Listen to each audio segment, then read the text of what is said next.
Todos temos segredos. Os que nós escondemos e os que são escondidos de nós.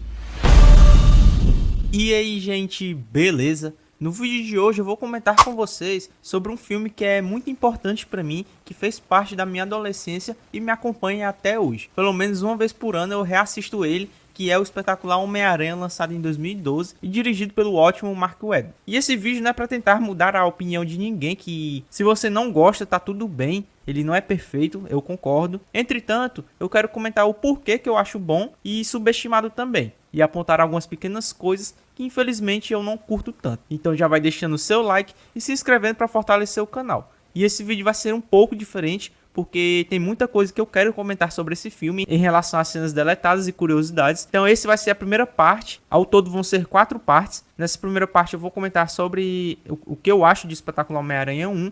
E a segunda parte vai ser sobre curiosidades e cenas deletadas. E o terceiro vídeo vai ser sobre o segundo filme. E o quarto vídeo vai ser sobre as curiosidades e cenas deletadas dele. Então nesse primeiro vídeo eu vou falar apenas sobre a produção, história e a minha opinião, beleza? Então chega de enrolação e bora pro vídeo.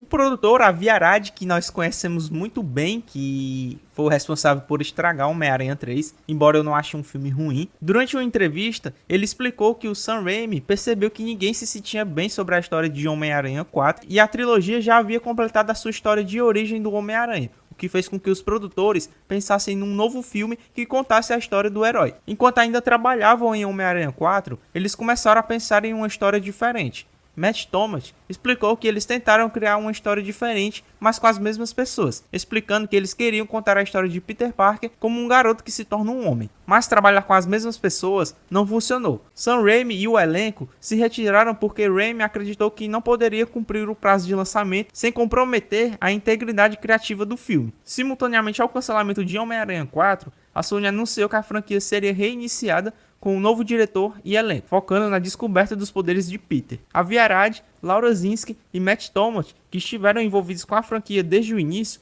continuaram como produtores do filme. Depois, a Sony confirmou que o roteirista de Zodíaco, James Vanderbilt, seria o responsável pelo roteiro do novo filme. O roteiro de Vanderbilt foi chamado de forte e contemporâneo pela Entertainment Weekly, que referenciou Batman Begins de Christopher Nolan no sentido de que este também reinventou o tom da sua série cinematográfica. Alvin Sargent foi contratado para revisar o roteiro. Mark Webb, que só tinha um filme 500 Dias com Ela e alguns clipes musicais no currículo, foi confirmado como diretor do reboot. Amy Pascal e Matt Thomas acharam que a chave para sua busca de um novo diretor foi identificar cineastas que pudessem dar um foco afiado à vida de Peter Parker, e eles decidiram que Webb era o diretor perfeito para isso. Webb comentou que a princípio estava hesitante em dirigir o filme, mas então pensou que não tinha como fugir disso. Era uma grande oportunidade e o Homem-Aranha é um personagem que ele achava muito interessante e que não perderia a oportunidade. Webb também comentou sobre comparações entre seu trabalho e o de Sam Raimi, e disse que a versão de Sam Raimi é um precedente intimidador para dar sequência e seguir em frente. Ele acha que os 3 primeiros filmes do Homem-Aranha são amados por um bom motivo, mas achou que a mitologia do Homem-Aranha transcendia não só gerações, mas também diretores, e que não estava ali para ocupar o lugar de Sam Raimi. Ele também acrescentou que tem um profundo respeito por Sam Raimi e Tobey Maguire, e todos os filmes que eles fizeram, mas que estavam tentando alcançar algo diferente, e explicou que não estavam fazendo o filme de Sam novamente, enfatizando que era um universo diferente e uma história diferente com personagens diferentes. Em maio de 2010, o The Hollywood Reporter revelou os nomes dos atores que se encontraram com o diretor e estavam sendo considerados para o papel de Peter Parker. Entre os atores estavam incluídos Andrew Garfield,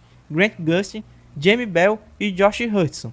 E em 1º de julho de 2010, foi confirmado que Andrew Garfield seria o novo Peter Parker dos cinemas. A Sony também fez testes para o papel do jovem Peter Parker, já que teria a história dos pais dele, e o Mark Webb disse que o público já tinha visto a origem do Homem-Aranha antes, mas não a origem do Peter Parker, e achava que quando se tenta construir o filme, é preciso construir o protagonista também, e é por isso que ele quis apresentar o Peter Parker como uma criança. E também, originalmente, o filme apresentaria tanto a Mary Jane quanto a Gwen Stacy como interesses românticos, mas o site The Wrap anunciou mais tarde que apenas a Gwen estaria no filme.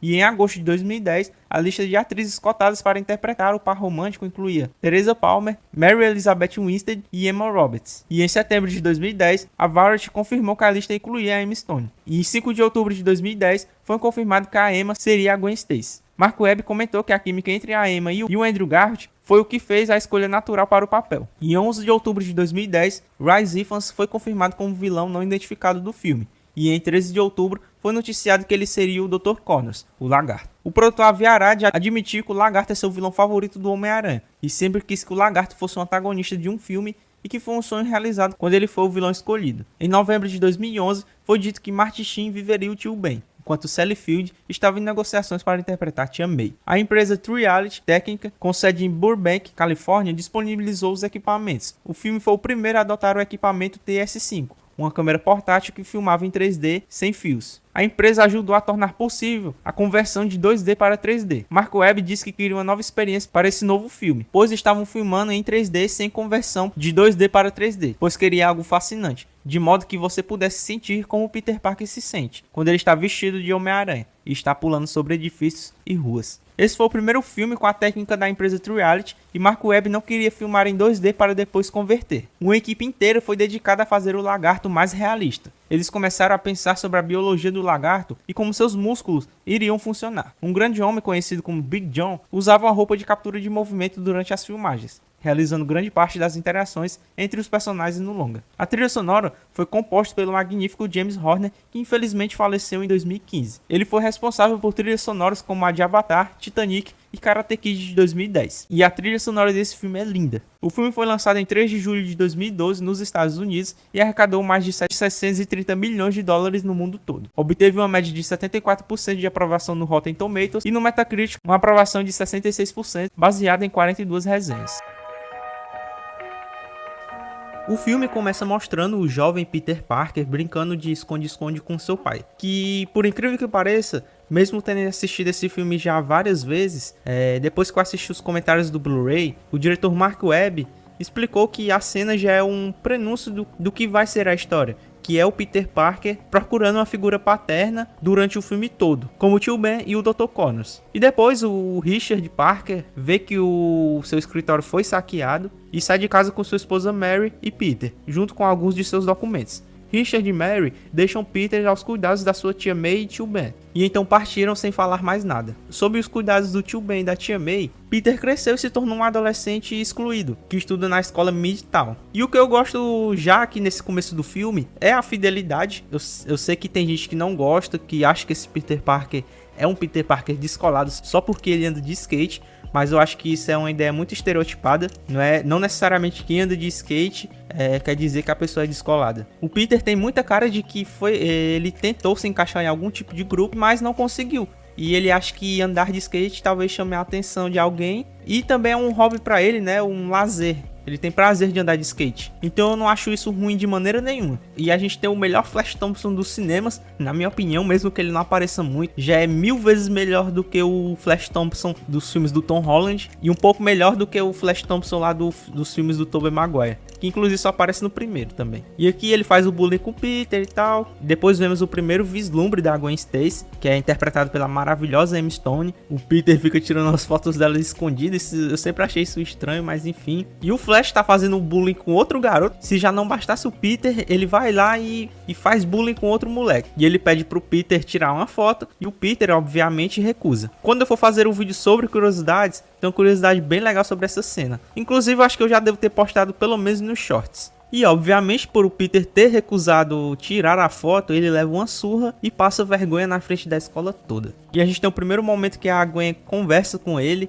Os dois se conhecem, é uma cena bem legal. E depois da aula mostra o Peter em casa já. E essa é mais uma das cenas maravilhosas desse filme, que mostram que esse Peter Parker é bem construído. Porque ele, na escola, você vê que ele não tem amigos. E quando ele fala, ele sente um desconforto muito grande. É como se ele tivesse vergonha de si mesmo. Mas chegando em casa, quando ele tá com o tio Ben e com a tia May, ele é mais solto. Ele consegue conversar de boa, sem gaguejar. Ele se sente muito à vontade com seus tios. E o tio Ben chama ele pra ajudar com o porão, porque tem um cano lá quebrado, né? Tá vazando. E antes do Peter subir, ele acaba achando a maleta de seu pai. E os seus tios ficam desconfiados, né? Porque sabem sobre ela, mas não querem revelar muito. E o Peter vai pro quarto. E aqui já tem outro detalhe muito legal, que mostra que o Peter é muito inteligente com esse dispositivo aí na porta, né? A tranca. Aí o Peter vai investigar essa mala. E depois o tio Ben chega no quarto e diz que a mala era de seu pai. E após inspecionar ela, o Peter encontra anotações e pertences de seu pai, incluindo um par de óculos e um caderno que detalhava a fórmula, o algoritmo da taxa de decaimento, que esse símbolo é referência aos quadrinhos de Ultimate Spider-Man, pra quem não sabe. E o tio Ben chega no quarto e tem um diálogo bem legal também, e ele tenta confortar o Peter sobre seus pais. E o tio Ben revela o nome do colega de trabalho de seu pai, Dr. Curtis Connors. E essa cena também é bem legal porque o tio Ben não se sente suficiente, né, pro Peter, mas quando ele vai sair do quarto, o Peter diz que ele é um bom pai. E logo em seguida o Peter começa a pesquisar na internet por informações sobre o trabalho de Richard e Connors, o que leva à descoberta da morte de seus pais devido a um acidente de avião. E continuando sua busca por Connors, Peter consegue localizá-lo na Oscorp e decide ir até lá. E chegando lá, ele entra escondido, digamos assim, se passando por um dos estagiários e localiza Connors. Mas acaba descobrindo que Gwen também trabalha ali, o que acaba complicando um pouco as coisas. Então ele consegue entrar furtivamente no laboratório dos biocabos. O Peter, muito curioso, entra numa sala que está cheia de aranhas e toca nas teias, fazendo com que todas as aranhas caiam. Muitas pousam nele, o que faz ele se chacoalhar todo. E voltando, a Gwen percebe que ele estava andando por aí e decide pegar o crachá. E logo em seguida a aranha morde ele no pescoço. Voltando para casa de metrô, ele nocauteia alguns caras e quando chega em casa, eu acho magnífica essa cena, que você vê que o Andrew Garfield é um ator muito bom, que é ele pegando a comida congelada e levando pro quarto. E ainda tem o tio Ben com a tia May super engraçados também. E na manhã seguinte ele quase destrói o banheiro inteiro, pois agora tem super força. Aí depois que ele quebra tudo aí no banheiro, ele vai ler o livro do Dr. Connors e vai até a sua casa visitá-lo. E mais uma vez, né, o tema do filme, Peter buscando uma figura paterna ou uma figura que preenche esse vazio que ele tem do pai. E durante a conversa, Connors revela que não sabe por que o pai de Peter fugiu e que ficou com um pouco de raiva por ele ter fugido com a fórmula, pois ele iria recuperar seu braço. E Peter, se sentindo culpado pelo que seu pai fez, decide ajudar Connors, resolvendo a fórmula, o algoritmo de decaimento, lhe dando o resultado da equação. E Connors, surpreendido, convida Peter para passar na Oscorp qualquer dia desses. E obviamente Peter concorda. Mais tarde, na escola, temos um momento que eu acho que também remete muito ao Homem-Aranha lá dos anos 60, criado pelo Steve Ditko e o Stan Lee, que é a cena em que ele humilha o Flash no jogo de basquete. Tirando a parte da tabela, tá? Eu não curto tanto ele ter quebrado a tabela, mas eu acho até exagerado, né? Porque do nada ele vira um bonecão em CGI, mas enfim, é um Peter que me lembra muito o do Steve Ditko lá dos anos 60, e até porque que ele já tem os poderes e ele não tem responsabilidade sobre eles ainda, porque ele decide humilhar o Flash. E você percebe pela atuação do Andrew Garfield que o Peter ele tá se sentindo poderoso ali, ele tá se sentindo acima do Flash pela primeira vez. E eu lembro que muita gente não gostou, porque o Peter nunca faria isso, ele nunca humilharia o Flash, nem nada disso. Cara, leia os primeiros quadrinhos que você vai perceber que esse Peter do Andrew Garfield, ele é bem fiel ao Peter daquela época. E depois de quebrar a tabela, o tio Ben tem que ir na escola, né, para conversar com o diretor, e teve que mudar o turno do trabalho para a noite, e pede para Peter ir buscar a tia May no trabalho. E o tio Ben sai ajudando entre aspas, né, o Peter a conversar com a Gwen, e o Peter, todo desajeitado, tenta chamar ela para sair, e depois de uma cena vergonha alheia, mas não é uma vergonha alheia ruim, mas que você fica desconfortável porque o Peter não consegue chamar ela para sair, mas ela acaba aceitando, mesmo ele não conseguindo ainda chamar. E aí então, para mim, que tem uma das melhores cenas do filme também, que é toda a montagem dele andando de skate, que sim, eu gosto dele andando de skate. Se você não gosta, pra mim não importa. Se você não gosta, também eu respeito sua opinião, tá? Eu sei que não é uma coisa que faz parte do cânone do Homem-Aranha aí, mas eu sempre gostei. Eu acho que foi até um acréscimo aí. Como eu falei já no começo, né?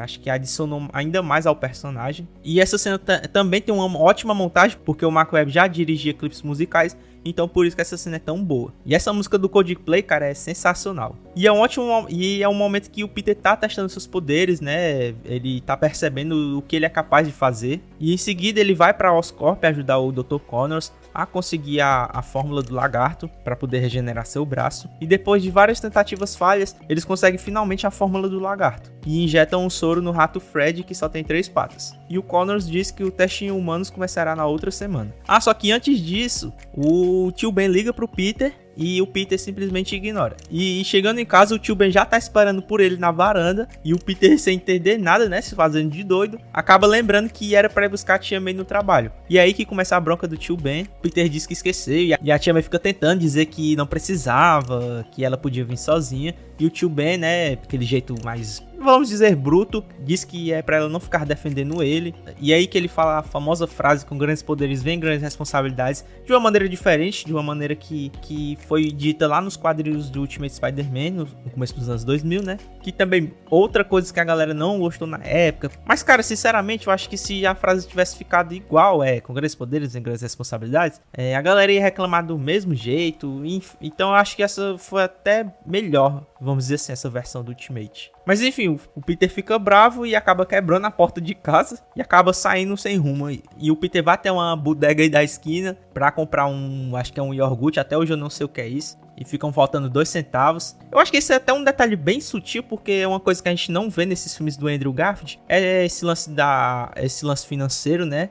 Que é apenas dito, não é desenvolvido isso. Mas eu acho que aqui é até um momento que já mostra que o Peter é pobre, né? Porque o cara não tem 2 centavos aí pra inteirar pra comprar um iogurte. Eu acho que foi uma coisa que passou bem despercebida. Eu mesmo não tinha percebido até reassistir. E o cara manda ele sair da fila e o Peter diz que são só 2 centavos e o cara diz que não é problema dele. E então o Peter pega o dinheiro e sai fora. Mas quando ele já vai abrir a porta, o próximo cliente, obviamente, é o assaltante que vai fazer o tio Ben virar peneira. E ele rouba o dinheiro e ainda joga o iogurte pro Peter. E o Peter aqui é ladrão, né? Porque se ele fosse outro, ele devolvia, mas enfim. E obviamente o cara da loja pede ajuda e o Peter diz que não é problema dele. O tio Ben vai tentar impedir o cara do roubo e acaba, né? Todos nós já sabemos o destino dele. E percebam toda essa cadeia de acontecimentos. Porque começa desde lá da escola, com o tio Ben pedindo pro Peter ir buscar a tia May no trabalho. Em seguida o tio Ben liga pro Peter e ele ignora. Depois ele esquece de ir buscar a tia May. E por causa disso o tio Ben acaba virando peneira. Esse é um lance que eu acho bem escrito, né? Porque se o Peter simplesmente só tivesse ido buscar a tia May, nada tinha acontecido. Mas ele obviamente não fez isso. Só que aqui eu não acho a morte do tio Ben tão impactante como a do Homem-Aranha lá de 2002. Mas ainda assim emociona. E a partir daí a gente vê um Peter bem enfurecido, em busca de vingança. Que é mais uma coisa que a galera não gosta, fica comparando com Batman. Cara, mas é mais uma coisa que eu acho que acrescenta muito ao personagem, é a sua origem. Justamente porque nos primeiros quadros o Peter não tava nem ir pra bandido, não queria saber de ajudar os outros. E o Peter sai em busca de vingança, porque ele descobre que o bandido que matou o tio Ben tinha uma tatuagem na mão esquerda, né, no pulso esquerdo, de uma estrela. E sai procurando criminosos que têm a mesma aparência que ele. E já começa pelos socos, né? Porque o primeiro cara que ele encontra, ele quase mata com socos bem fortes. E depois de lutar com esse cara e a gangue dele, ele acaba caindo em um ringue. E eu tenho que concordar que é um pouco coincidência, mas eu tento passar pano pra isso. E nesse ringue ele acaba vendo um pôster, né, de uma máscara. Aí ele começa a perceber que ele tem que ter uma máscara pra esconder sua identidade. E conforme ele vai avançando na sua busca por vingança, ele vai se aprimorando, né? Ele cria a máscara, ele cria seus lançadores de teia, que eu gosto muito do design desses lançadores, né? Porque justamente essa pegada realista, ele faz a partir de um relógio. Embora eu não goste eu tenho que concordar que foi muito ruim essa ideia das teias virem da Oscorp. Porque, primeiro, tudo bem, vim da Oscorp, mas esse é um item que seria vendido como, por exemplo, sei lá, na Amazon, que você pode comprar e além disso ser barato. Eu não acho que um item desse seria barato, que o Peter ia conseguir comprar. Por isso que eu acho que aí foi uma péssima ideia dizer que as teias vêm da Oscorp. Pelo menos eles corrigiram isso em Sem Volta Pra Casa, onde o Peter do Andrew Garfield ele diz que fica no laboratório tendo que fazer as teias. Então, pelo menos isso eles consertaram. E depois ele fica pesquisando na internet um tipo de tecido para que ele possa transformar em uma fantasia. Tudo que ele consegue encontrar é elastano e cria seu uniforme a partir disso. E a montagem é bem legal, né? Ele criando os lançadores de teia, o uniforme e todos aqueles planos em primeira pessoa que até hoje é o único filme do Homem-Aranha que teve cenas em primeira pessoa, que eu gosto muito. E o CGI é absurdo. E um dos assuntos mais polêmicos, né, que é o uniforme. Pra mim esse é um dos melhores uniformes já feitos do Homem-Aranha para os cinemas. Eu acho ele muito lindo, realista. Essa foi a ideia do Mark Webb. E o lance das lentes amarelas, eu acho que esse foi foram mais imagens promocionais que tiveram isso, porque no filme são óculos escuros, então não faria sentido. Faria sentido a lente ficar amarela se ele tivesse exposto à luz, né? Mas se você prestar atenção, as lentes amarelas só tiveram nos itens promocionais. E depois de humilhar o bandido que ele estava procurando, o ladrão de carros, já com seu uniforme, que esse é mais um momento, o Homem-Aranha raiz, é a essência do personagem, ele brincando com os bandidos, né? Tirando sarro dos bandidos. Aí tem o primeiro web swing dele após isso, né? Porque a polícia tá tentando capturar ele. E esse web swing é muito bom também porque ele foi feito de forma prática, misturado com CGI, obviamente. E é depois daí que também tem outra cena que me pega muito desse filme, que é justamente o fato de que o Peter, há uns 5 minutos atrás, estava tirando sarro com o bandido, tava todo solto, todo brincalhão e tudo mais. Mas ele chega em casa, a Tia May tá esperando ele, e ele com a cara toda ferrada, e ela preocupada com ele, pedindo pra ele tirar o capuz. E tem todo um diálogo deles, né? Uma tensão entre os dois, que é mais uma coisa que o Mark Webb disse que queria colocar no filme, né? Um pouco de tensão no relacionamento do Peter e da Tia May. E cara, essa cena é sensacional porque, de novo, é a diferença do Peter Parker pro Homem-Aranha. Alguns minutos atrás o Homem-Aranha tava brincando, tirando sarro com o bandido, mas 5 minutos depois ele é um Peter quebrado, um Peter que não consegue conversar com os outros, nem com sua própria tia, cheio de segredos. Por isso que pra mim é uma cena ótima. E no outro dia a Gwen convida o Peter pra sair, no caso convida ele pra jantar na sua casa, e o Peter aceita. E depois na torre da Oscorp, o cientista Regis Hatta, que é esse cara aí, que infelizmente ele foi muito prejudicado, não muito, mas ele teria umas 2 cenas a mais no corte que não foi para os cinemas. Por isso que no filme ele fica meio apagado e eu nem vou comentar muito sobre ele, só no vídeo de curiosidades. Mas enfim, ele exige que o Dr. Connors comece os testes em humanos antes que ele perca o emprego. O Norman Osborn nesse universo tá morrendo e eles precisam de testes com animais, né? Esses tipos de teste pra testar com o Norman Osborn.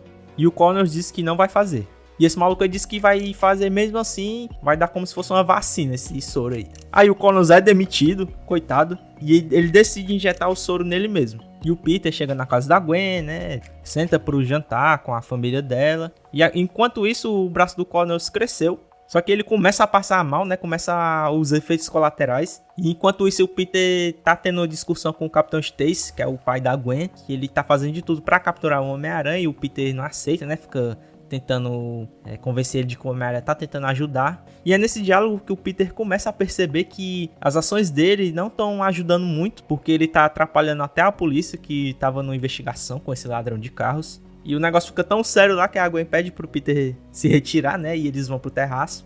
E aqui também é outra cena que a galera não gostou, porque o Peter revela a identidade dele pra Gwen e tudo mais. Só que eu pensei o seguinte, não tô tentando passar pano, tá? Se você não gosta, tá tudo bem. Mas, por exemplo, se você conseguisse poderes hoje, no mundo que a gente vive hoje, você conseguiria viver todos os dias sem revelar isso pra ninguém, nem que fosse pra uma pessoa? E o Peter ali, eu gosto dessa menina. E ela parece bem confiável. E eu tô aqui tempo de explodir porque ninguém sabe desse segredo. Então eu vou revelar pra ela. Eu acho que se eu fosse tentar passar pano pro filme, era isso que eu diria. E você, o que você acha? E o Connors, agora transformado em lagarto, vai atrás do maluco lá da Oscorp. E o Homem-Aranha chega e acaba detendo o lagarto. E aí esse cara some, esse maluco aí da Oscorp some. Mas como eu disse, né, ele teria mais alguns minutos de tela. E aí que tem a cena mais Homem-Aranha do filme, que é o Homem-Aranha salvando o garotinho lá do carro. Que eu acho que não precisa nem comentar muito sobre essa cena, porque é o momento que, na metade do filme, que o Peter realmente se torna um Homem-Aranha. Ali é ali que ele realmente começa a entender que com grandes poderes vem grandes responsabilidades. E o Connors, agora destransformado, tá no esgoto e vai começar a construir seu laboratório maluco. E no outro dia na escola, o Peter e a Gwen comentam sobre o lagarto na ponte, né, e tudo mais. E ele faz uma visita ao Connors lá na Oscorp e começa a desconfiar de que ele é o lagarto. E ele tem a prova disso quando o Connors sai da sala e ele vê o rato Fred, agora tá meio lagarto e meio rato. Ele acaba devorando o colega dele, né, o outro rato. E o Peter vai lá no Capitão Stacy explicar a situação, de que o Dr. Connors é o lagarto. E obviamente o Capitão Stacy não acredita, e até porque ele é o mentor da Gwen, a Oscorp. E aqui também é bem legal porque mostra que o Peter, ele agora tá dentro da lei, né, porque ele tá agindo dentro da lei, porque antes dele fazer as coisas com as próprias mãos, né, e ir atrás do lagarto por conta própria, ele decidiu ir na polícia primeiro. E então, saindo da delegacia, o Peter vê uns 2 lagartos entrando no esgoto e decide investigar. E descendo lá, o Peter tá de boa, tranquilo, né, na sua rede de teias, e seu sentido aranha dispara. Só que quando o Peter vai descer pro esgoto, ele acaba vendo um jornal do Clarim Diário, né, o easter egg do Clarim Diário, e tem uma recompensa para quem conseguir tirar uma foto do lagarto. E aí o lagarto chega, os dois lutam. Aqui, mais uma vez, o CGI absurdo. Aí o Peter todo ferrado vai pra casa da Gwen, né? E ela cuida dos ferimentos dele. E o lagarto acaba achando a câmera do Peter, né? O Peter tem o nome dele na câmera. E o lagarto acaba descobrindo a identidade secreta dele. E durante o diálogo do Peter com a Gwen, né? Ela cuidando dos ferimentos dele. É aqui também, mais uma vez, ele assume as responsabilidades por seus atos. Porque ele admite que se ele não tivesse dado a fórmula pro Connors, ele não teria se transformado em lagarto. E ele se sente no dever de deter o lagarto, porque foi ele que o criou. E no dia seguinte o lagarto vai na escola procurar o Peter. E aí também mais uma vez, né? Não tem como não falar do CGI absurdo desse filme, das cenas de ação, porque é muito bem feito, de forma prática, além do mais. O prático misturado com CGI você não consegue perceber o que é real e o que não é. E aí também temos mais uma vez o Homem-Aranha cheio de piadinhas, com uma ótima performance do Andrew Garfield. E tem a icônica cena do Stan Lee, que pra mim é a melhor cena do Stan Lee de todos os filmes da Marvel. A mais engraçada, a mais bem feita. Aquela que sempre que você vê, você dá uma risada. E o Homem-Aranha do Andrew Garfield se comportando realmente como um aranha. Os movimentos, o jeito que ele encasula o lagarto. Cara, isso aí é sem palavras para a equipe de efeitos visuais da Sony, né, da Sony Imageworks, liderados pelo Jeremy Chen. Cara, nenhum filme do Homem-Aranha, na minha opinião, vai conseguir superar o CGI desse e do segundo filme. Mas enfim, o lagarto consegue fugir, o Peter vai atrás dele nos esgotos e pede pra Gwen ir na Oscorp e fazer um antídoto. E o Peter descobre que o grande plano do lagarto é transformar todo mundo de Nova York em lagartos, para criar um mundo perfeito, sem fraquezas, sem doenças. E eu sei que é um lance que todo mundo acha absurdo, né? Não faz sentido esse plano, é um plano genérico, enfim. Mas se você também lê o primeiro quadrinho que o lagarto aparece, é exatamente esse o plano dele. Então os caras foram fiéis à motivação do lagarto, só que eles poderiam ter desenvolvido isso um pouco melhor. Eu não acho ruim essa motivação dele e tal, já digo de cara, mas eu acho que eles poderiam ter melhorado um pouco isso aí. Mas é a mesma motivação do quadrinho, então por isso que eu não reclamo muito. Mas enfim, o Homem-Aranha vai atrás do lagarto na Oscorp e acaba levando um tiro, é capturado pelo Capitão Stacy. O Capitão Stacy acaba descobrindo a identidade dele e ele acaba levando um tiro na perna. E aí que também temos uma das cenas mais bonitas do filme, que é a população, entre aspas, né? Os caras lá que trabalham com guindastes. E um deles é o pai do moleque que o Homem-Aranha salvou lá na ponte. Ele decide ajudar o Homem-Aranha, né? Retribuir o favor. E aí que nós temos uma das cenas mais lindas do filme, né? Com a belíssima trilha sonora do James Horner. E aqui, já adianto uma curiosidade. Não, já começando pelo guindaste. A ideia dos guindastes, eu sei que também muita gente não gostou, não achou que fez sentido, é uma cena bem aleatória, mas o Mark Webb ele explica que a ideia dos guindastes veio de quando ele estava andando na rua e ficou olhando para os prédios e imaginou que o Peter tem um trabalhinho, né, de ficar calculando a distância dos prédios para poder se balançar por Nova York. Mas se ele tivesse guindastes, ele conseguiria ir muito mais rápido, né? Ele já soltaria a teia ali reto e conseguiria ir mais rápido. E ele fala também que essa cena é como se fosse um momento de respiro pro Homem-Aranha, porque ele já tá ali cansado, né? Mas a população de Nova York dá um ânimo pra ele, dá uma motivação pra ele. Por isso que é um momento que ele tá ali, né, se recuperando, né, recuperando o fôlego para começar a batalha com o lagarto. E isso eu achei um detalhe muito interessante, cara, porque o Mark Webb pensou todos os detalhes aí. Embora não tenham ficado tão claros, né, ele poderia ter dado melhor a entender isso, mas ele falando nos extras, aí faz total sentido quando você descobre isso. Aí você fica, ah, cara, então a cena dos guindastes é pra isso. E ainda tem gente que tem coragem de dizer que o Mark Webb é um diretor ruim. Enfim, aí a gente tem a grande batalha do filme, né, que é o Homem-Aranha contra o Lagarto. Mais uma vez elogiando o CGI, absurdo. Cenas em primeira pessoa, que eu adoro desse filme. E o Capitão Stacy chega com o antídoto que a Gwen deu e ajuda o Homem-Aranha com o Lagarto, mas acaba sendo ferido. Mas o Peter consegue colocar o antídoto a tempo e fazer com que todo mundo se destransforme em lagarto. Ah, eu esqueci de comentar que o Lagarto ainda conseguiu transformar uns policiais em lagartos. Também é mais uma cena aleatória, mas que faria sentido no corte que não foi para os cinemas também. Eu vou falar sobre isso no próximo vídeo. Enfim, as pessoas que estavam transformadas se destransformam e o Capitão Stacy acaba morrendo, mas antes dele morrer, ele faz o Peter prometer que não vai ficar com a Gwen, porque ele vai fazer inimigos, né? E esses inimigos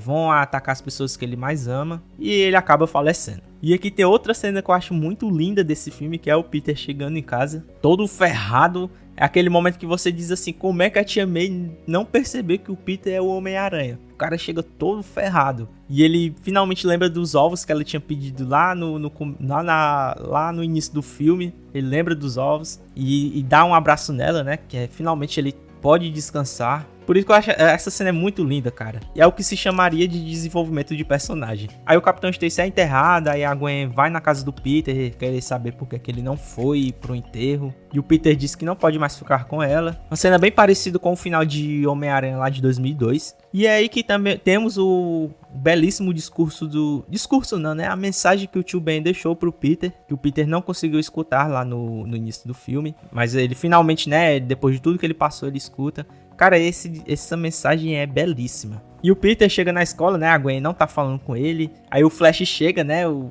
Flash agora já é amiguíssimo do Peter. E tá com a camisa do Homem-Aranha. Esse Flash, cara, como eu disse, ele não tem um grande tempo de tela, mas o pouco que ele aparece, ele é o Flash clássico dos quadrinhos. O mesmo Flash lá dos anos 60, das animações, enfim. É um Flash que tá mostrando ali que é o fã do Homem-Aranha. E já no finalzinho, o Peter decide quebrar a promessa que fez ao Capitão Stacy e vai ficar com a Gwen. E tem também um final com um belíssimo web swing e um belíssimo CGI. E tem a pós-créditos do Curt Connors, né, na prisão. E aparece esse cara do chapéu misterioso, que você vai se surpreender quando eu for falar quem é esse cara aí. Mas eu vou deixar em aberto igual ficou na cena pós-créditos. E é isso. Deu pra perceber que eu gosto muito desse filme. É um filme bem importante pra mim. Eu sei que ele tem algumas coisas que poderiam ser melhores. Pra mim, o maior pecado desse filme é não ter trazido o Billy Connors e nem a esposa do Connors, né? A Martha. Porque se é um filme que é bastante sobre paternidade, e eu senti falta disso. E o Billy Connors, ele só teria uma cena, porque acrescentaria muito ao personagem do Connors. E até porque o Connors sempre foi um personagem que, em qualquer mídia que ele era adaptado, ele tinha a família dele. Mas infelizmente nesse filme eles decidiram ignorá-la, mesmo que eles tivessem gravado essas cenas. Essas cenas foram gravadas, mas infelizmente não foram pro filme. Eu acho que esse filme envelheceu bem com o tempo. Na época, eu não reclamo dele ter sido bem criticado na época, porque a galera tinha acabado de ver a trilogia do Sam Raimi. Faz sentido terem ficado com o pé atrás com esses filmes do Andrew Garfield. Mas que bom que o tempo inocentou esses filmes. Eu particularmente sempre gostei. Mas deixe aí nos comentários, né, o que você acha desse filme. Se você concorda com alguma coisa que eu disse, ou se você não concorda. Comente aí pra gente debater, né, sem hates, sem xingamento, por favor. E comenta aí qual é o seu filme favorito do Homem-Aranha. E é isso, esse foi o vídeo de hoje. Espero que vocês tenham gostado. Acho que ele ficou bem longo. Peço desculpas. Mas quando é um filme que eu gosto mesmo, eu me empolgo bastante falando. Mas é isso. Muito obrigado por você que assistiu até aqui. E até o próximo vídeo e valeu!